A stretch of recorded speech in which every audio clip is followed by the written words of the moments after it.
Hello again, class. Today will be our first and will be a series of lectures on the Revolutionary War. All right, so we're going to focus on the war, yes, but also important things that happened during the war, most notably the decision to declare independence, and we'll spend a lot of time talking about the actual Declaration of Independence itself. So I won't do all this in one lecture. There'll be 2 or 3 or probably maybe even 4 of them. So we'll break it up. But today we do want to talk about the first part of the Revolutionary War. And our last lecture ended with the Battle of Lexington Concord. The shot heard around the world. Recall, we call it the shot heard around the world because it did seem to kick off some sort of a revolutionary spirit. Not long after the American Revolution, France had their own revolution where they basically assassinated their king and queen, created a new government in France. Many countries in Latin America, Central and South America, basically eventually declared their independence from Spain in the early 1800s, 1810s, 1820s, that sort of time period. So when we look back in history from now, almost 250 years later, we see, and we can look to the American Revolution as sort of being one of the first ones in this time period. So we talk about Lexington Concord being the shot heard around the world. And once it had happened, fighting has started in earnest between the 13 colonies in Britain.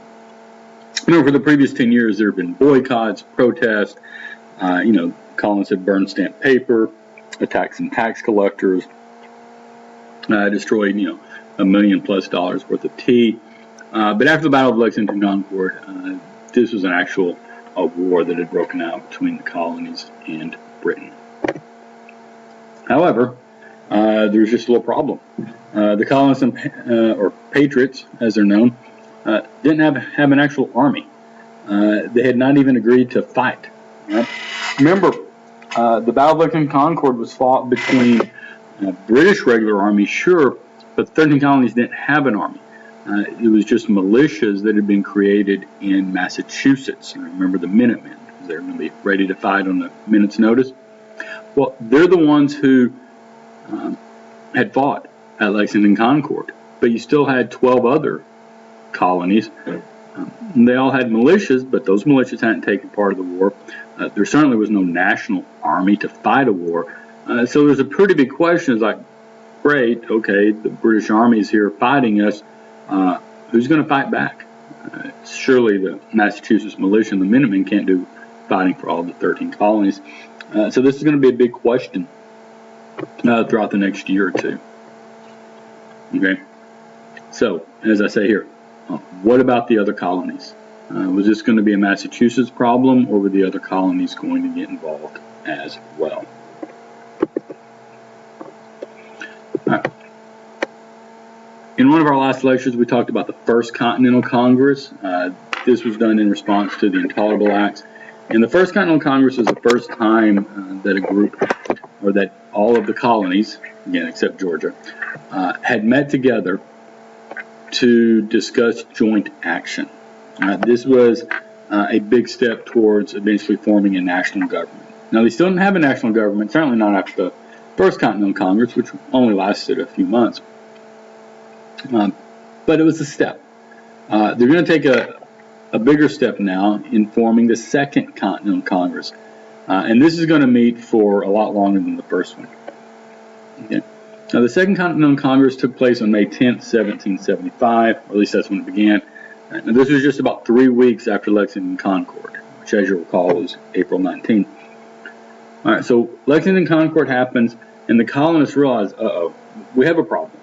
We're now, or at least certainly Massachusetts, and we can debate what the effect is on the other 12 colonies, but we're now somewhat in a war with England, but yet we don't have an actual army or navy to fight a war.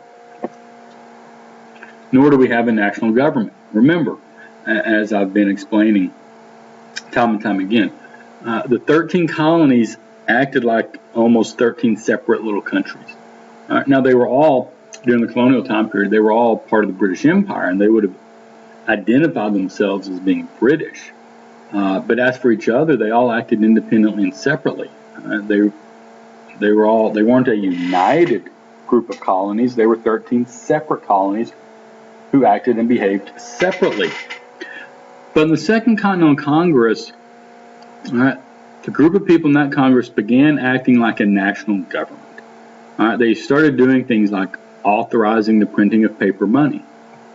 Now, you'd had money in the colonies before, but you were either using British currency or each of the colonies would create their own currency, or the banks in those colonies would. But now the Second Continental Congress starts printing its own money. So you have a national currency, or at least the beginning of one. And then perhaps more pressing, after the Battle of Lexington and Concord, they created a national army. They'd make a number of important decisions, but the two most important are what we're going to talk about here in just a minute, and then again later. Later we'll talk about their decision to declare independence. We'll touch on that at the end of this lecture, but most of that will be dealt with in our next lecture. But other than declaring independence, the Second Continental Congress made what was perhaps the most important decision of the Revolutionary War, which was to name George Washington as the commanding general.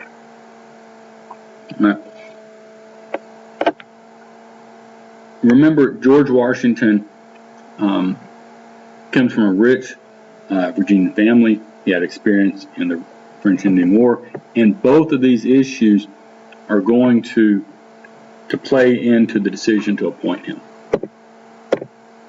All right, so why George Washington? One, he was from the southern state of Virginia. All right, so let's kind of review what all has been happening the last half dozen years or so before Washington's named general.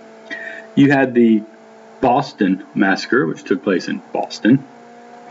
You had the Boston Tea Party, which took place in Boston. You'd had the Battle of Lexington and Concord, which took place just outside of Boston. Certainly, and some of the leading proponents for really pushing back and fighting back against Britain were guys like Paul Revere, Sam Adams, John Adams. All of these people were in Boston. All right, so there was very much a fear that the rest of the colonies, particularly the southern colonies, would view this as simply a New England problem. All right, well, New England made them mad. New England was the one who went and had their economy and self-government destroyed by the Intolerable Acts.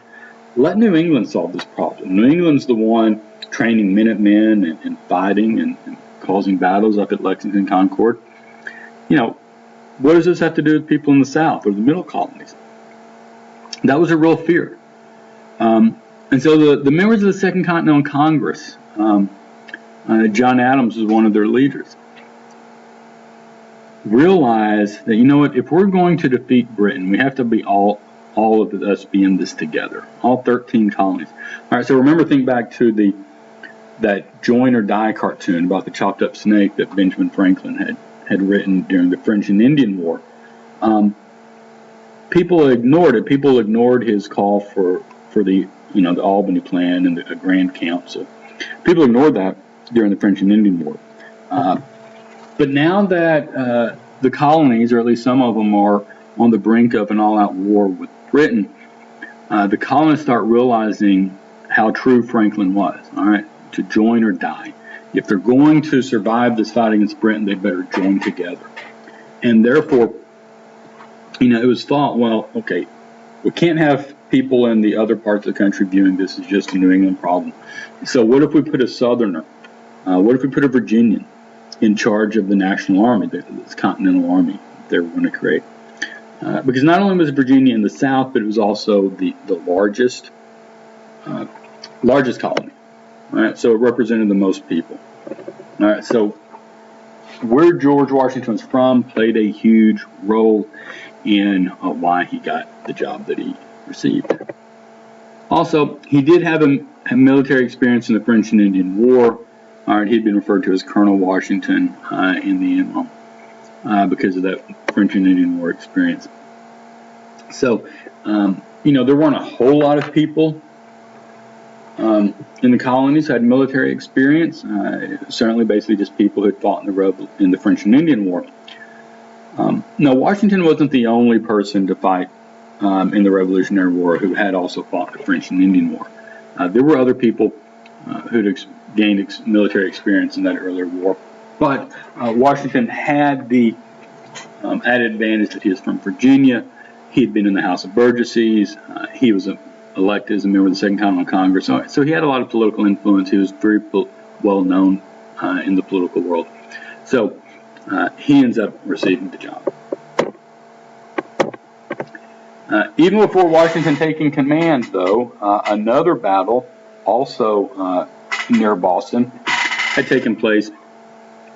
Now, I think I've mentioned this before. We're not going to go into a battle-by-battle description of the war.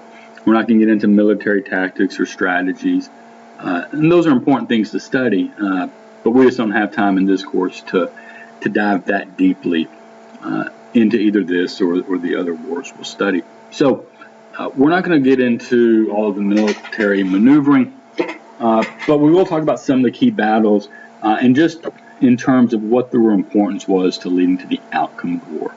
Ultimately, we're interested in the how and why. How did the war start? Why did the war start? Why is it important? How did it shape the future of America? That sort of thing. So I do want to touch briefly on this Battle of Bunker Hill, one of the more famous battles. And it took place, as you might expect, on Breed's Hill. Someone back then writing a newspaper article got the name of the hill wrong, so here we are, 245 years later, and we're still using the wrong name. So just remember, the Battle of Bunker Hill did not take place on Bunker Hill. It took place on Breed's Hill. Sort of like how the 7 Years' War lasted 9 years. Well, now we have the Battle of Bunker Hill taking place on Breed's Hill. But regardless of what we call it, it was important not because of the military issue so much. Britain won the battle. They ended up taking Breed's Hill. But they ended up suffering twice as many casualties as the Patriots. If I recall the numbers, the Patriots or the colonists lost over 400 soldiers. The British was up over 1,000. Okay.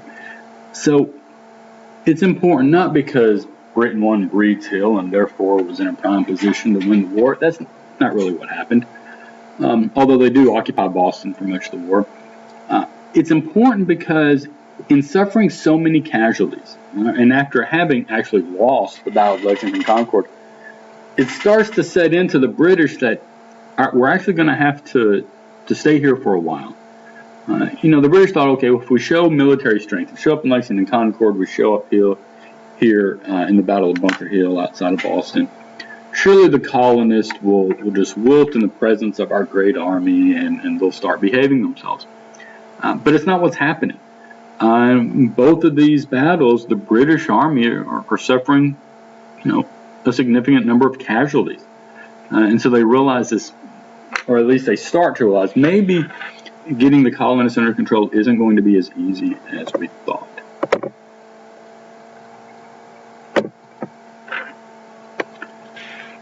However, remember, we're talking about here, Lexington and Concord was in April of 75, the Battle of Bunker Hill, June of 75. As you should know, America does not declare its independence until July 4th, 1776. All right, so these battles are taking place easily a year or more before the colonists declare their independence. Right now, they're still just fighting over what they perceive as a violation of their rights. It's taxation without representation. They want it to stop. So, a lot of these early battles wasn't necessarily to win independence. It was just to send a message to Parliament that they had to quit trotting on the rights of the colonists.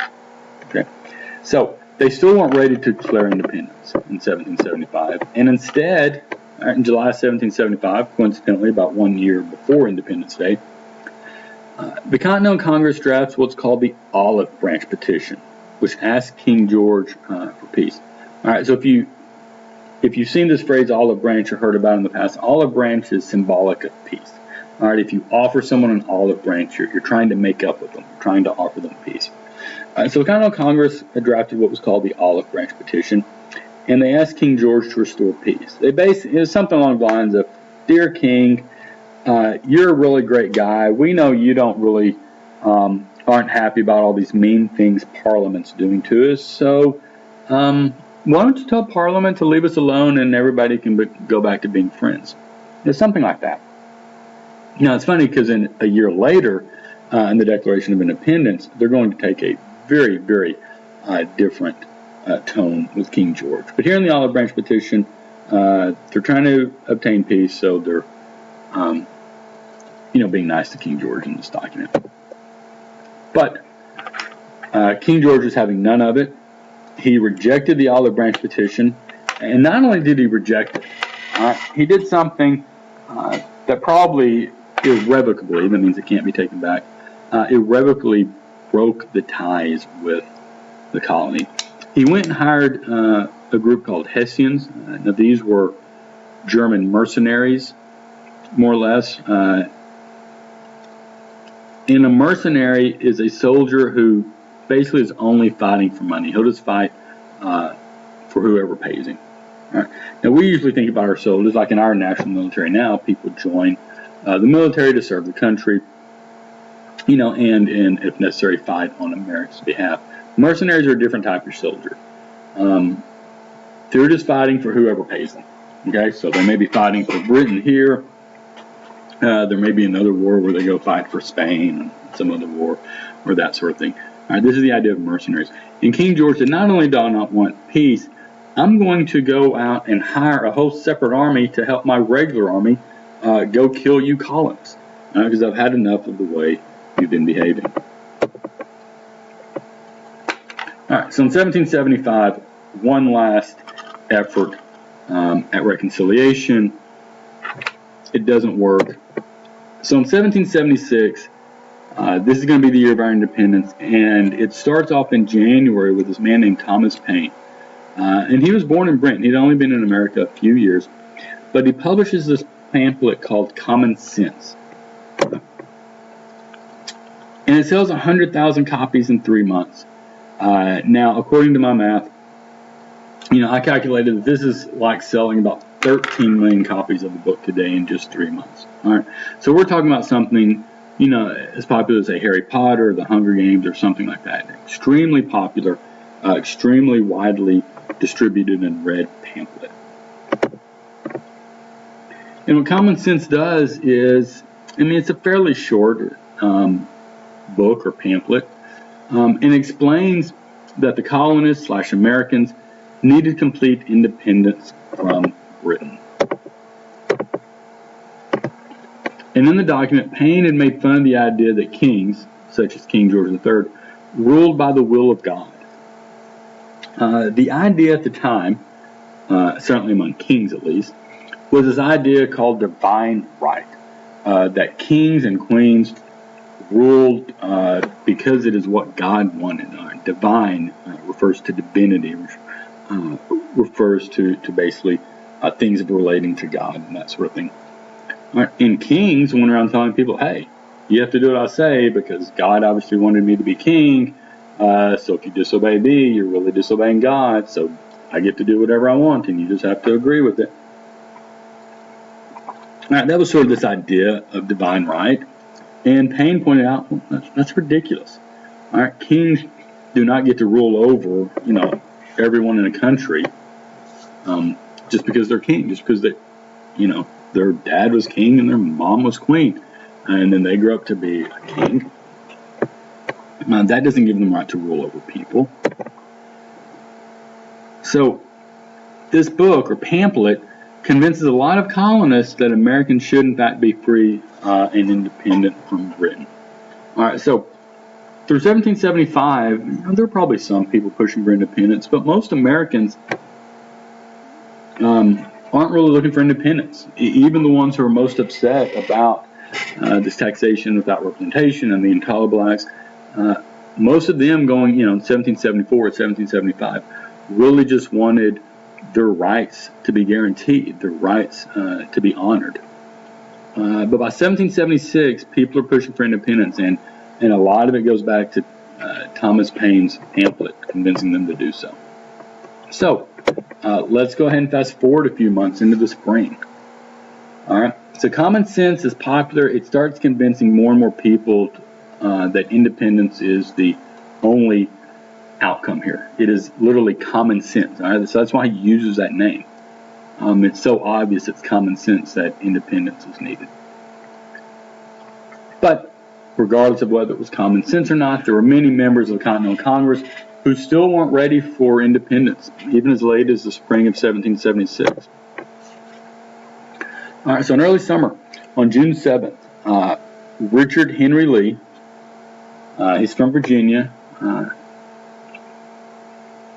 he introduces a resolution. A resolution is a type of statement of intent or meaning. It's basically sort of like, I want everybody to officially know what my ideas are and see if y'all agree with them. So he introduced this resolution that the 13 colonies in Britain are free and independent states. Okay? So what are you saying by that phrase, free and independent? It means there's not going to be a connection between them anymore. Britain is free and independent. And remember now, when he's using the word states, a state is another word basically for a country. All right, we use it now to mean, Texas or California or Colorado, things like that. But its original meaning was really to refer to countries. Okay, so when he's talking about the 13 colonies of Britain are free and independent states, he's saying, look, Britain has their own country over there on the other side of the Atlantic Ocean, and they're free to run their country however they feel is right. But you know what? These 13 colonies, we're free also, and we're independent to run our country however we see right. And we're not part of Britain, and they're not part of us. All right, so you don't really have to take notes on this slide, but just understand. So Lee puts forth this resolution on June 7th. Now, as you probably noticed, we don't shoot off fireworks on June 7th because it didn't get agreed to right away. And so while the Continental Congress was going to spend about a month debating Lee's resolution, they appoint a committee to draft a Declaration of Independence. And they realized, look, if we are going to end up voting for independence, we probably need some document that explains what in the world we're doing and why we're doing it. All right, so the members of this committee, some of whom are men you've certainly heard of, some of whom you may not have heard of, but Benjamin Franklin, John Adams, Roger Sherman, Robert Livingston, and Thomas Jefferson. These 5 gentlemen spent about a month talking about what it was they wanted to do to write this declaration, or what this declaration should say. So this committee, pretty much led by Adams and Benjamin Franklin, all right, so you do need to write this down, chose Thomas Jefferson to draft, means write the Declaration. Now, why Thomas Jefferson? He was only about, I think, 33 years old at the time, if my memory serves correctly. So he was the youngest in this group. And so why did they choose the youngest member? One, they understood and recognized he was an excellent writer. Conversely, he was terrible at giving speeches. He was a terrible orator. That just means someone who gives speeches. And this was an idea, this was a time period in the late 1700s and early 1800s where people's worth in the political realm was really based on how good they were at giving speeches. Much of this, it wasn't done through TV commercials or ads or Facebook posts or anything like that. Most of the political argument was done face-to-face and with people giving speeches, and then the audience deciding kind of which speech was best. Well, Jefferson wasn't very good at this. He had a very quiet voice. By all accounts, he was very difficult to hear when he was giving a speech, unless you were basically sitting or standing right in front of him. So, Adams and Franklin thought, well, this guy's not very good at arguing during the Continental Congress when we're having all these meetings and people are shouting and being loud and giving speeches. He really can't do much for us here, but he is an excellent writer. Maybe we should have him spend his time writing the Declaration. The second reason, he also was from Virginia. So again, they're going to put, although all the battles, heretofore up in 1775 had been in the Northeast, they're going to put a Virginian, George Washington, in charge of the army, and then they're going to let a Virginian write the Declaration of Independence. Again, trying to unite all 13 colonists into one. So, then on July 2nd, 1776, the Second Continental Congress finally voted on Lee's resolution. I assume we all can predict how they voted. Despite some opposition, the resolution did pass, and all the delegations except New York, who didn't vote at all, there is fear among their members whether they were allowed, whether the New York legislature had sent them to this meeting, or the Second Continental Congress, had authorized them to vote for independence or not. So they kind of chickened out and just didn't vote at all. But the other 12 states voted in favor of independence, and so the colonists are now consider themselves free from Britain. And so we're going to end it right here, but I'm assuming most of you are, raising your hand basically, say, hey, Mr. Burnett, hold on. I didn't think we shot fireworks on July 2nd. Wasn't that a couple days later? And yeah, the day we celebrate is July 4th. July 2nd is the day they voted in the Continental Congress to be independent, but July 4th is when they actually adopted the Declaration of Independence that Jefferson had been working on for the past month. So July 4th becomes the date we celebrate it. Okay, so we're going to pick up in our next lecture, spend a lot more time talking about the Declaration of Independence, and then get back to the war itself.